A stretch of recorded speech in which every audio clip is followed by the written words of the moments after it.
महल जी को है जान का खतरा। कभी भी सुमित महल और सुमित महल जी के परिवार के साथ कुछ भी गलत हो सकता है।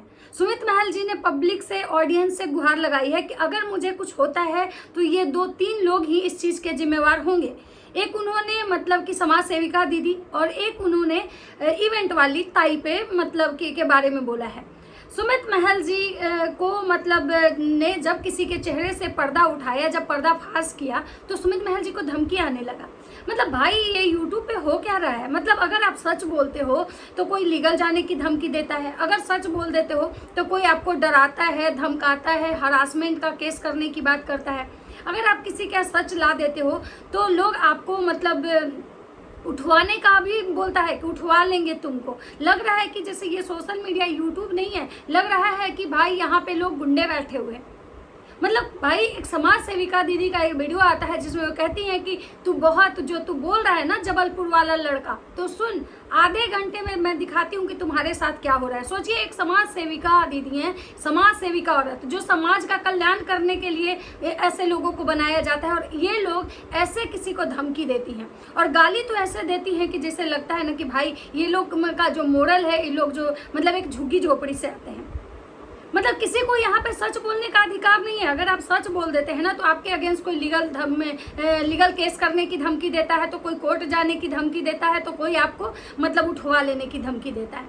मतलब यहाँ पे एक ऐसा प्लेटफॉर्म है यूट्यूब पे कि जो अगर ब्लॉगर हैं या कुछ लोग ऐसे चंद लोग हैं भतेरे जैसे जिनकी औकात 0% की है, लेकिन भाई साहब धमकी देने में और गाली देने में तो बहुत मतलब आगे हैं। जगत भैया कुछ औरतों को टारगेट करके रखे थे कि ये गालीबाज औरत हैं, ये गालीबाज औरतें, ये गालीबाज औरतें, मतलब उनके नाम के आगे ही टाइटल लगता था गालीबाज औरतें। मैं जगत भैया से पूछना चाहती हूँ कि ये जो गालीबाज औरत हैं, जो आपकी फैमिली की बेटी बनी हुई है, आपका इनके बारे में क्या विचार है? आप इनके बारे में क्या कहते हैं? इनके बारे में भी चंद शब्द कहिएगा कि भाई किसी को ये धमकी देती हैं, मतलब किसी को ये डराती हैं कि अगर हमारे खिलाफ तुम मुंह खोले ना तो हम तुमको कुछ करवा देंगे, तुम आधे घंटे इंतजार करो, देखो तुम्हारे साथ क्या होता है। तो मैं आज जो बात कर रही हूँ ये कुछ बातें होंगी इसमें मतलब महल साहब की, कुछ बातें होंगी इवेंट वाली चाची की और कुछ जो बातें होंगी ना वो MG मैडम की होगी, यानी समाज सेविका दीदी जो समाज के कल्याण के लिए बैठी हैं। लेकिन मुझे तो लग रहा है कि वो समाज के कल्याण से ज़्यादा वो अपना पर्सनल किसी से दुश्मनी निकालने बैठी हैं। तो चलिए आज बात करते हैं कि शुरुआत कहाँ से हुई। तो नमस्कार, कैसे हैं आप लोग? उम्मीद कर रहे हो बहुत अच्छे होंगे, स्वस्थ होंगे, मस्त होंगे और अपने काम में व्यस्त होंगे। मैं प्रिया शर्मा और मैं अपने इस नए वीडियो में आप लोग का स्वागत करती हूँ। आशा करती हूँ जो लोग हमारे चैनल पे नए जुड़े हमारे चैनल को सब्सक्राइब करके जाएंगे, लाइक करेंगे, कमेंट करेंगे और मुझे बहुत सारा प्यार देंगे। आज मैं बात करने आई हूँ कि भाई हो क्या रहा है यूट्यूब पे। मतलब आपका गुंडा राज चल रहा है, आप कुछ भी बोल के जाओ, कुछ भी दिखा के जाओ, आपका गुंडा राज है। लेकिन अगर ये बात सच जो है, अगर आपको कोई मतलब अगर आपकी ही बातें, अगर आपकी ही सच्चाई अगर कोई बोलता है या आपके मतलब उस बारे में अगर कोई बात करता है तो आप उसको उठवाने डरवाने की धमकी देते हैं। ये कहाँ तक मतलब सही है? मतलब क्या मतलब एक महिला होने का मतलब ये होता है कि हम महिला हैं, हमको हर वो अधिकार मिला है कि हम किसी भी पुरुष के को मतलब छक्का बोल दें, किसी भी पुरुष को छोड़ा हुआ मर्द बोल दें, किसी भी पुरुष के मतलब किसी भी मतलब मर्द के खानदान तक चले जाएं, उसके मरे हुए बाप तक को ना छोड़े। क्यों? क्योंकि हम एक महिला हैं, हम मतलब हमारा केस जो होगा बहुत स्ट्रांग बनेगा, हम थाने जाएंगे तो हमारी बातें सुनी जाएंगी, लेकिन एक मर्द का बात नहीं सुना जाएगा। और ये खुद को ये लोग संस्कारी बोल रहे हैं। हैरानी की बात ये है कि ये लोग बोलते हैं कि हम बहुत अच्छे फैमिली से आते हैं, बहुत अच्छे बैकग्राउंड से। हमारा तो इतना औकात है कि हम चाहें तो भाई हमारे घर में अमिताभ बच्चन, सलमान खान आ जाए हमारे ऐसे में। मतलब सोचिए ये जो 2 कौड़ी वाली जो इवेंट वाली दीदी हैं जो सुमित महल को छक्का बोल रही हैं कि भाई तुम छक्का हो, 6 नंबर। अच्छा एक बात बताइए, 6 नंबर वो इंसान है, आप उसको चेक करने गई हैं? आप उसको मतलब जानती हैं, चेक की हैं कभी कि वो 6 नंबर है? भाई आप कह रहे हो कि तुम नल्ले हो, बेरोजगार हो, तुम कुछ नहीं करते हो, तुम अपने बाप के कमाई पे मतलब बैठ के ऐश कर रहे हो। तो भाई मैं आपसे एक बात पूछना चाहती हूँ कि क्या मतलब बाप के कमाई पे मतलब ऐश करना गुनाह है? उसके बाप के पास इतना है कि वो बैठ के खा रहा है। हर कोई के बाप के पास उतना होता भी नहीं है कि वो मतलब अपने बाप के कमाई पे बैठ के खाए। हर कोई तो आप देख रहे हो कि खुद सोशल मीडिया पे आके भसड़ मचा के अपना इज्जत बेच के खाता है। उससे तो बेहतर है ना भाई कि भाई अपने बाप का कमाई अपने बाप का मतलब कमाया हुआ खा रहा है। इसमें आपको कहाँ से कोई दर्द हो रहा है? मतलब जो इवेंट वाली दीदी हैं, इनको इस बात का बुरा लगा कि भाई ये इंसान कैसे हमारा असली चेहरा लोगों के सामने ला के रख दिया, कैसे ये इंसान ने हमारी जो मतलब क्या बोलते हैं, जो मुखौटा था उसको उतार दिया। मतलब सच बोलने का अधिकार किसी को नहीं है। मतलब सच अगर बोलते हैं तो आप जगत दीदी के तरफ के हो गए। अगर जगत भैया, जगत दीदी और सुमित महल जी से रिलेटेड अगर कोई भी बात होती है, अगर सुमित महल के तरफ से बोलते हैं तो आप जगत दीदी के पीआर बन जाएंगे। अगर जगत भैया के तरफ से बोलते हैं तो आप जगत दीदी के पीआर बन जाएंगे। मतलब समझ में नहीं आ रहा है कि यहाँ लोग पीआर पीआर पीआर पीआर, मतलब अपना किसी का सेंस नहीं है। हमें नहीं पता है कि हमें क्या बोलना है, हमें दिखाई नहीं देता है कि हो क्या रहा है, कौन किसके साथ गलत कर रहा है, कौन किसको गलत बोल रहा है। मतलब एक औरत होने का मतलब ऐसा थोड़ी होता है कि आप एक औरत हो, आपको मतलब पूरी अथॉरिटी मिली हुई है कि आप किसी भी मर्द का इज्जत उतार दो, किसी भी मर्द पे ऐसे ऐसे लांछन लगाओ जो उसमें है ही नहीं। किसी को आप छक्का बोल दो, किसी को आप बोल दो छोड़ा हुआ मतलब इंसान। भाई किसी की एंगेजमेंट टूटी है, किसी की शादी टूटती है, तो क्या आपको कोई राइट बनता है कि उसको छोड़ा हुआ बोल सकते हैं? और एंगेजमेंट टूटना तो भाई बहुत मतलब समझिए कि बहुत सारे लोगों का एंगेजमेंट टूटता है। एंगेजमेंट टूटने पे मतलब क्या हर लड़की को जिसका अगर किसी भी कारण से एंगेजमेंट टूटा है तो क्या उसको राह चलते हर कोई उसको छोड़ी हुई औरत बोलेंगे? किसी का शादी भी टूट जाता है तो क्या आपको अधिकार है कि आप उसको छोड़ी हुई औरत बोलेंगे? और अगर बोलते हैं तो ये कहाँ तक सही है? मतलब ये बोल के आप कहाँ तक खुद को मतलब संस्कारी और बहुत मतलब रिच फैमिली से दिखाने की कोशिश कर रही हैं? और वो छक्का है, ये आप इस बात की मतलब जांच की हैं, आप उसको चेक की हैं कि वो छक्का है कि नहीं? अगर इसी बात पे वो इंसान मतलब अगर आपको कुछ गलत तरीके से जवाब दे देता है तो आप औरत वाला कार्ड खेलने आ जाएंगी कि ये कितना मतलब संस्कारी, किस टाइप का इसको संस्कार मिला है, इसके आप उसके माँ बाप पे चली जाएंगी कि कैसे इसको संस्कार दिए हैं इसके माँ बाप कि औरतों से कैसी बात करनी चाहिए। लेकिन औरत को अपना मर्यादा नहीं देखना चाहिए, औरत को अपना दायरा नहीं देखना है कि हम औरत हैं तो हमारा कितना दायरा है, हम कितना तक किसी को बोल सकते हैं, ये नहीं देखना है। हम औरत हैं, हमें पूरी मतलब अथॉरिटी है कि हम किसी को भी कुछ भी बोल सकते हैं।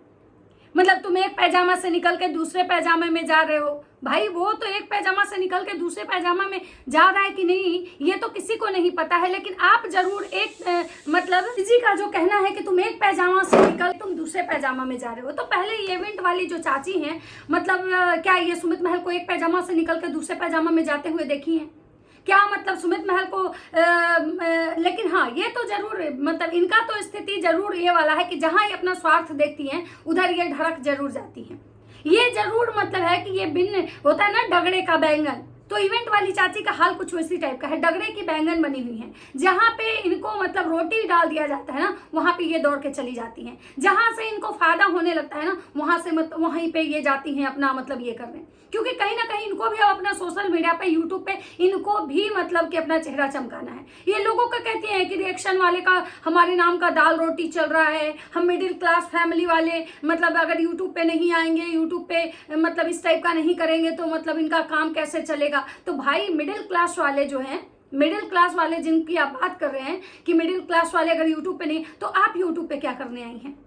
और आप यूट्यूब पे क्या करनी है? सोचिए मिडिल क्लास वाले तो इतने ज्यादा है उनके पास कि वो आपसे बहुत पहले से ही आईफोन चला रहे हैं। लेकिन आप तो इतनी बड़ी हस्ती हैं जो सलमान खान को घर बुलाती हैं, लेकिन आज आपको मतलब हाल फिलहाल में आपके पास आईफोन आया। और आपके बैकग्राउंड को देख के जैसा सुमित महल ने बताया कि भाई देखो घर का इंटीरियर करवा रहे हैं और आप अपना घर दिखाओ, तो सबसे बड़ी बात है ना कि आपकी हस्ती को देख के, आपका जो मतलब बिहेवियर इस को देख के समझ में आता है कि आप किस जगह से आई हैं।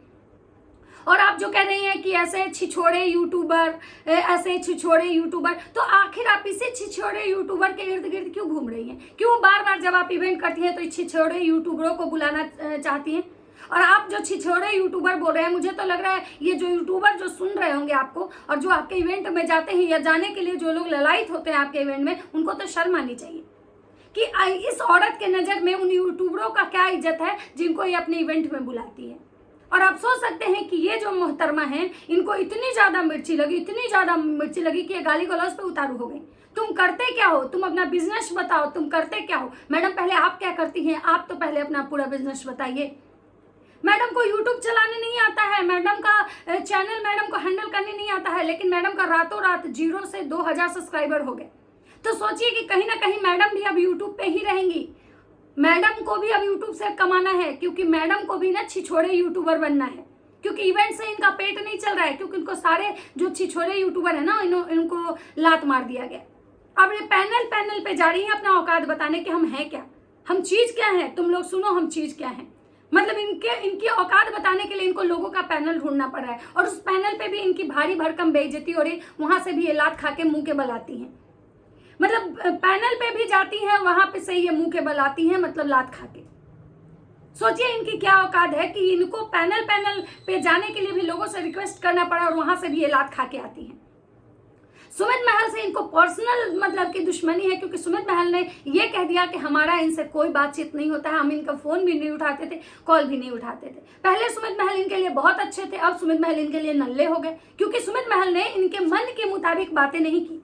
सुमित महल ने इनके कहने पे या इनके जैसा जगत दीदी को बदनाम करने की कोशिश नहीं की, बल्कि सुमित महल ने दूध का दूध और पानी का पानी किया। मतलब सच बोलना सुमित महल को भारी पड़ रहा है। सुमित महल सच क्यों बोले, क्यों जनता के सामने सच्चाई लेके आए। अब सुमित महल को देख लिया जाएगा, आधे घंटे में सुमित महल की औकात बता दी जाएगी। ये कहने वाली कौन है, तो वो जो मैडम है समाज सेविका दीदी, जिनका भी शायद यूट्यूब पे आने के बाद ही उनका चेहरा चमका है। शायद समाज सेविका बन के उनके खर्चे नहीं निकल रहे थे, इसीलिए वो भी यूट्यूब पे आ गई हैं और अपना चेहरा चमकाने में लगी हैं। और इसीलिए शायद ऐसे परिवार को चुनी जिस परिवार में लोगों को बुलाया जाता है कि अगर आप मेरे पक्ष की बात करते हो, मेरे साथ आते हो, मेरे फेवर में बात करते हो, तो कहीं ना कहीं आपका चैनल जो है वो ग्रो कर जाएगा, आपको प्रमोशन भी मिलेंगे। तो इसीलिए समाज सेविका दीदी ने जब जगत दीदी लात मारी तो उधर जाके गिर पड़ी। और आज समाज सेविका दीदी को मतलब सुमित महल जी से इतना खुन्नस है कि उनको आधे घंटे में उनकी औकात दिखाने के लिए धमकी देने आती है। और जब सुमित महल जी इस पे मतलब रिप्लाई करते हैं, सुमित महल जब जवाब देते हैं कि अगर हमें कुछ होता है तो ये 2-3 औरतें ही जिम्मेवार होंगी, तब दीदी का औकात समझ में आता है। और दीदी कहती हैं कि मैंने तो इस बिना पे किया था, मतलब इस बात पे मैंने ये बात रखी थी, क्योंकि वो जो इवेंट वाली जो चाची हैं, जिनका खुद का चेहरा छक्का जैसा लगता है, खैर नहीं बोलना चाहिए क्योंकि वो भी मतलब जो भगवान के ही रूप हैं, हम लोग को नहीं बोलना चाहिए ऐसी बातें, क्योंकि वो भी इंसान है। मतलब ये जो चाची है ना, ये पता नहीं क्या है, ये महिषासुर जैसा जिनका शकल है, जो लगती है निशाचरीन टाइप की, जिनको भगवान बनाए हैं, वो मतलब वो सुमित महल के अगेंस्ट केस की हैं। और उसी बिना पे ये जो MG मैडम है, वो आई थी सोशल मीडिया पे अपना चेहरा चमकाने की, भाई देखो तुम्हारा आधे घंटे में हम तुम्हारा औकात बताते हैं। और जब सुमित महल ने औकात बताई तो अपना पिछवाड़ा लेके भागे। मतलब सोचिए कि इवेंट वाली हैं ये, मतलब बोलती हैं कि भाई तुम एक पैजामा से निकलते हो, दूसरे पैजामा में जाते हो, तुम 6 नंबर वाले हो, तुम छोड़े हुए इंसान हो, तुम नल्ला हो, तुम बेकार हो, तुम बेरोजगार हो, तुम करते क्या हो, तुमको नहीं पता कि हम तुम्हारे अंदर घुसाएंगे क्या, कहाँ कहाँ घुसाएंगे। सोचिए, एक संस्कारी घर की जो संस्कारी महिला है उनकी आवाज है, ये उनकी बातें हैं। और उधर जो एक और हैं जो समाज सेविका दीदी, उनके मरवा लो, तुम लोग मरवा लो, फड़वा लो, ये हैं। तो जगत भैया को इन दोनों का भी नाम मतलब गालीबाज औरत में लिखना चाहिए। बाकी आप लोग को क्या लगता है, मतलब कि भाई यहाँ पे ये है कि हमारे खिलाफ तुम सच नहीं बोल सकते हो, नहीं तो हम तुम्हारे लिए लीगल जाएंगे। तो ये था अभी समाज सेविका दीदी का मतलब जो आया था सुमित महल के अगेंस्ट, शायद वो केस करने गई है। अब देखिए आगे क्या होता है। वैसे सुमित महल ही एक अच्छे, अभी तक ऐसे इंसान मुझे दिखे सोशल मीडिया पे जिन्होंने कभी भी घुमा फिरा के बातें नहीं की जलेबी की तरह, और ना ही ऑडियंस को गुमराह करने के लिए कभी भी कुछ ऐसा किया। जो था स्ट्रेट फॉरवर्ड अपनी बातें रखी और बहुत ही मर्यादा के साथ रखी। और शायद यही कारण है कि लोग सुमित महल को इतना पसंद करते हैं। तो चलिए मिलते हैं नेक्स्ट वीडियो में। अगर बाकी आप लोग को क्या लगता है कि भाई महिला होने का मतलब को मिसयूज करना चाहिए, क्या हम महिला है तो हम किसी को भी नीचा गिरा सकते हैं, किसी को भी गाली दे सकते हैं, और अगर पुरुष हमें गाली दे तो हमें बहुत मिर्ची लग जाएगी? तो ऐसा नहीं होता है। आप किसी को गाली देने जाओगे तो वो गाली देगा। वैसे सुमित महल ने तो किसी को अभी तक अभद्र भाषा का कोई मतलब कि कहीं इस्तेमाल ही नहीं किया है, कहीं कुछ नहीं बोला है। सोचिए कि एक इंसान गाली खा के भी अपनी बातें बहुत मर्यादा में रख रहा है, तो सोचिए कि संस्कार उसके देखिए। और इन दोनों मतलब पिशाचिनों का, राक्षसनी जो लोग हैं, इनका संस्कार देखिए। तो चलिए मिलते हैं नेक्स्ट वीडियो में। अगर मेरी वीडियो अच्छी लगती है तो लाइक कमेंट जरूर कीजिएगा। तब तक सबको बाय बाय।